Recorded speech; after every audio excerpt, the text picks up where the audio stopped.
Welcome to Mr. Math Academy. Grow your math brain. Hello friends, welcome back to Mr. Math Academy. So here in this video we discuss about what is the relationship between the modulus of elasticity and the modulus of rigidity. Okay, now to find this relationship, okay, we will just consider one a cubic element of unit thickness. Okay, so now let us move on to the that is a sketch here, that is a A, B, C, D is given. So in this sketch, so in this, that is a cubic element here. Now if you apply the tangential load on this particular surfaces here like A, B or C, D, it will be subjected to a shear stress here that indicates with the help of tau here. Now when it is subjected to a stress, so what happens, the surface you can just see the point C and D will move from C to D here, that is from C to C will move from C to C1 and D will move from D to D1 here, which makes an angle phi here. Okay, that phi indicates it somewhat like a shear strain here.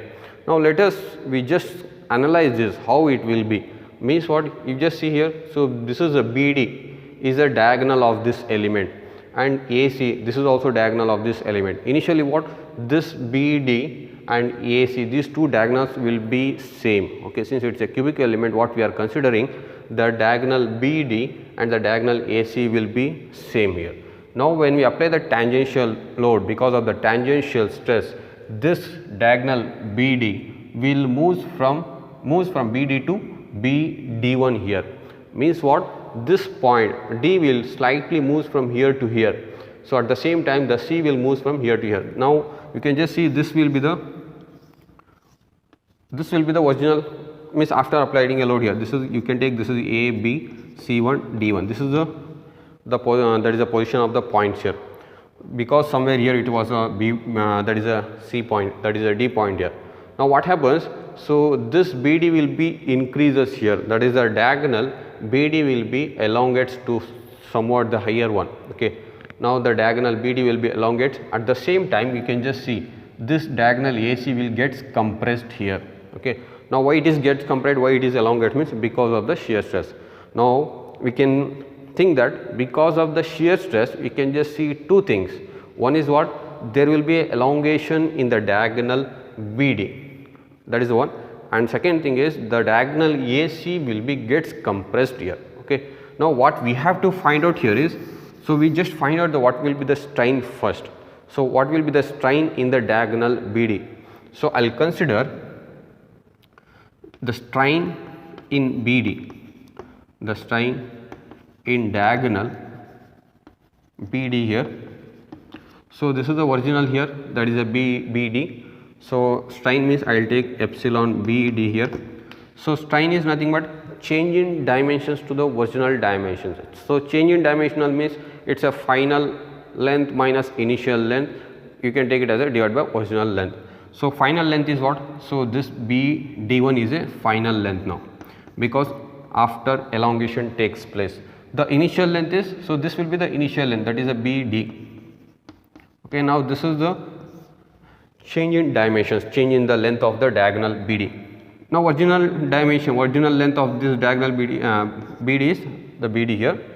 Now from this case I will find out what, for the simplification purpose, what I will do here. So I will draw one perpendicular line from the D to this line BD1. So what I will do here, so draw a perpendicular line which meets at M. So which meets at M for the line, that is on, you can take on BD1. So on this line, that is a diagonal line after elongation, so in that particular line, so with the help of this from point D I draw one perpendicular line here where it meets some point M here. Now what will be the BD for me? So BD is nothing but this is a BD here. Okay, now what will be the BD1? So this is a BD1 is there. Okay, now I will just simplify this BD here, simplify this BD here, means for a simplification purpose I will just make this changes here, that is a BD here. Now what happens, so this D to D1, it is a very small distortion, means small distortion will be there from D to D1. So since d1 is, since there is a small distortion, since due to small distortion means only small changes will be there, changes in length is there, distortion from d to d1 means what, the length in between these two, it's a very small length here. So since it's a very small means the angle which makes, that is the d, b and d1, therefore the angle d, b, d1 is very small here. Try to concentrate here. So what I am taking here is the distortion from d to d1, it's a very small one. Since it's a very small, you can just see the angle between this d, b and d1, it will be a very small thing. Okay, so therefore what I can say that, so this db becomes bm, therefore I can consider that, therefore db is equal to, I can take it as a bm here. Because of this small condition, I will just take this dB or BD, that is equal to bm. Now this bm I will try to substitute in place of BD here. So therefore epsilon BD becomes, it's a B D1 minus, it's a Bm divided by BD. Okay. Now you just see, you just compare the what is, we just go through the numerator, what he has given, B D1 minus Bm. So B D1 minus Bm. So you can just see here, this is the remaining part here, that is the numerator, B D1 minus Bm is nothing but this is the D1m, that will be the numerator here. So now in the denominator it's a B into D. Now this is your strain in the diagonal BD here. Now what is the DM1, that is the D1m, and the BD we try to find out here. Now D1m, you can just see D1 and m in this triangle. So in this triangle, so this is m, so this is D and this is a D1. Now if this is a 90 degree, the remaining two sides are 45 degree. Okay. Now in this triangle one, I will try to find out the cost function here, because I have to find out this one. Okay. So I will take cos 45 is equal to what, that is the cos 45 degrees, it is a adjacent by hypotenuse, that is a D1 m by D D1, because what I am taking this triangle, what I have taken here, that is a right angle triangle. Now in this equation I have to find out the D1m. I will find out what is the DM1 is, it is a D D1 into cos 45. Okay. Now that part is over, that will be the numerator. Now what will be the BD here? To find BD, so where you can see this BD here, so this will be the BD, that is a line. Now I will consider this right angle triangle, that is ABD here. Consider the right angle triangle ABD. So in this right angle triangle we apply the Pythagoras theorem to find out what will be the, okay, that is a BD here. Okay. So apply, so by Pythagoras theorem, okay, we will write by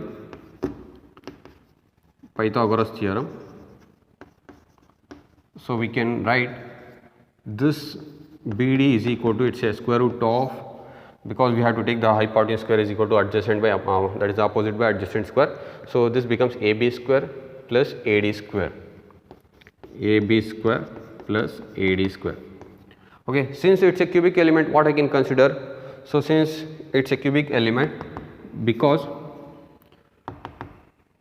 since AB is equal to AD, so I can take any one here, that is a BD becomes, so I will take here AD square, so plus AD square. So because AB is equal to BD, because AB is equal to AD, because we are considering it's a cubic element, all the sides are equal. Now therefore BD becomes again, it's a AD square plus AD square means it's a 2 AD square under square root. So this become, AD will be outside into root 2. So this is your BD. Okay. Now you just see here from this and this one, if you try to substitute in this equation, these two equation, you try to substitute in the epsilon BD here. So that is a strain in BD, that therefore strain in BD becomes So dm1 is, it's a d1 cos 45 divided by AD into square root 2. Now we know that what is the cos 45, it's a cos 45 is nothing but it's a 1 over root 2. So because this cos 45 is nothing but it's a 1 over root 2, this is 1 over root 2. So this is a 1 over root 2 is there, for cos 45 I have taken 1 over root 2. Now this becomes square root get cancelled here, this finally it becomes half into d1 into divided by AD. This gives the epsilon BD. Okay. Now again, what is the d1 and AD? Again I will just simplify one more step here. So where we can see d1 and AD. So d1 this one and AD means this one. So I just take this triangle here, that is a d1. Now consider the triangle, there is one more triangle. Only thing is what we have to remember which triangle we are taking for a simplification. Consider the triangle AD D1. This AD-D1 it will be look like this. So this is pi is there, this is a right angle triangle, this is A, this is D and this is a D1. Now in this right angle triangle I will take the tan function. First thing is what? So I have taken this small triangle, in that function I have taken is a cos function. The second thing is this is the triangle ABD I have taken. So in this right angle triangle I have applied the Pythagoras theorem. The third thing is, so by considering the triangle AD-D1 I will apply the tan function here. So this become a phi here. So it becomes tan phi is equal to, tan function is what? It's a opposite by adjacent. So this is d1 by adjacent is this one, that is a AD. Now we know that for a very small angle the tan phi becomes the phi itself, because the tan 0 is 0 like that. So for small angle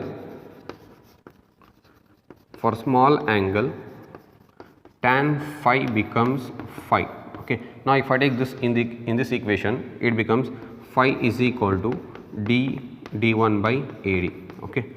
Now what happens now? This epsilon BD, that is equal to strain in the diagonal BD becomes, therefore strain in BD becomes half into strain,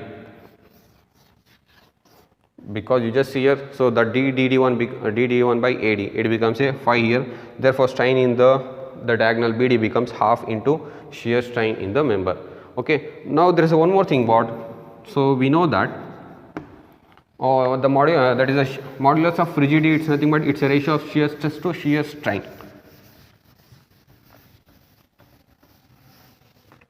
We know that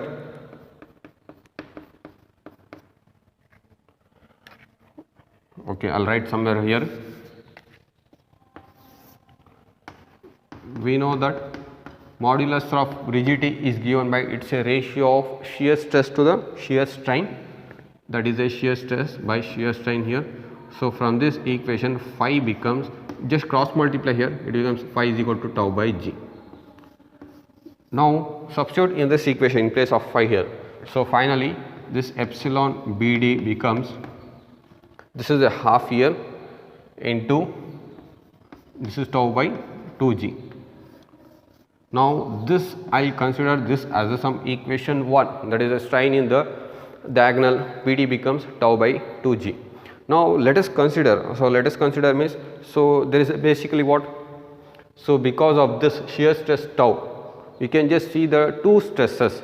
So means what? In the diagonal BD it elongates to BD1, means what? You can just see the tensile stress, and at the same time in the diagonal AC you can just see the compressive stress, means what? Because of only the shear stress you can see the two stresses in the diagonals, that is in the diagonal BD you can just see the tensile stress, and in the diagonal AC you can just see the compressive stress. Now but because of both the condition, because of the tensile stress in this BD, the diagonal will be increases, okay, one thing. And again the second thing was what? So even the diagonal AC, if it compress, the length of this BD, that is the diagonal, will be increases here.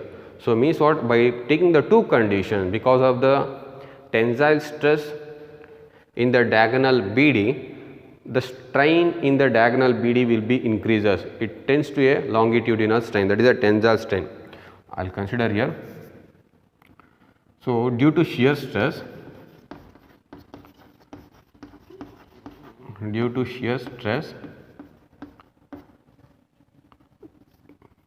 okay, the diagonal, I will take the diagonal BD, the diagonal BD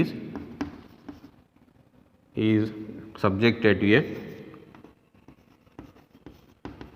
diagonal BD is subjected to a tensile stress. Okay, this is a tensile stress, and you can just see in the diagonal, and in the diagonal AC is subjected to a stress, it is a compressive stress.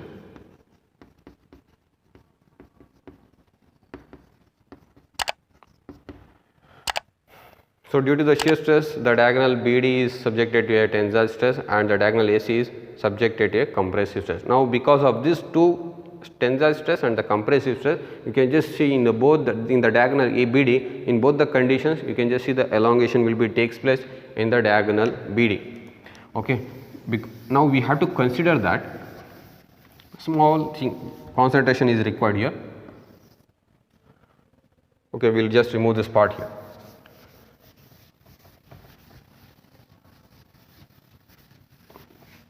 Now, tensile strain will be there. This is the tensile strain. You can just see the tensile strain in BD. Okay, due to what? Due to tensile stress. Okay, due to tensile stress in diagonal BD. Because of the tensile stress in the diagonal BD, you can just see the tensile strain. So, that is why we can write this as, okay, this I can write it as a tau by E here. This is a, because this is a normal strain we are taking here, that is why I have taken tau by E here, that is the E will come into picture. Again you can just see one more condition, tensile strain, this is the tensile strain in BD, again due to what? Due to again one more condition, due to compressive stress in diagonal, compressive stress in diagonal AC. You can just see in the AC we can have a compressive stress. Because of that compressive stress also you can just see the tensile strain in the diagonal BD. In that case what I will consider, this becomes nu into tau by E. Now I have to take this one. Now what will be the total strain in the diagonal BD? So I have to add this two term here. Therefore total strain in diagonal BD, this becomes, I will take this epsilon BD is equal to, I have to add this 2 because of the two conditions, because of the tensile stress as well as the tensile strain. I will just take this two term here, that is tau by E plus nu into tau by E. Okay. Now in this case if I take the common here, it becomes tau by E into 1 plus nu. Now if I take, this is the equation 1. Now what will be the equation 1? So this is equation 1 here, this will be the equation 2. Now this is the strain in BD because of the basic parameter like shear stress, okay, etc. Now because of this, okay, like what will be the longitudinal strain because of the two stresses. So we have got this equation. Now we just compare the equation 1 and 2. That is, compare the equation 1 and 2. So you just take the equation 1 and 2, the left hand side becomes tau by 2g, that is equal to tau by E into 1 plus nu. Now simple thing is what, it is a tau get cancelled here, the remaining time you can just simplify, that gets the relation between the Young's modulus and the modulus of rigidity. So this, if you just cross multiply here, that E is equal to 2g into 1 plus nu. Now this is the relation between the Young's modulus and the modulus of rigidity, which gives E is equal to 2g into 1 plus nu, where E indicates the Young's modulus, G indicates a modulus of rigidity. So which is nothing but it is a ratio of shear stress to the shear strain, E is nothing but a Young's modulus, it's nothing but it's a ratio of a normal stress to the normal strain, and this nu indicates it's a Poisson's ratio of a given material. Okay, I hope you have understood this, and that is the relation between the Young's modulus and the modulus of rigidity. This is somewhat the quite lengthiest. Okay, but the thing is what we should have some concentration. It's a very simple thing. It's a very easy to understand. It's nothing else. Only thing is what some few points we have to remember. So in that case, it will be a very simple thing. So which triangle we have to take, after which triangle, how to simplify that. So it's a only simple thing. We just concentrate, easily we can get the relation between these two. Okay, if you like this video, comment, share it with your friends, and subscribe to our channel. Thank you.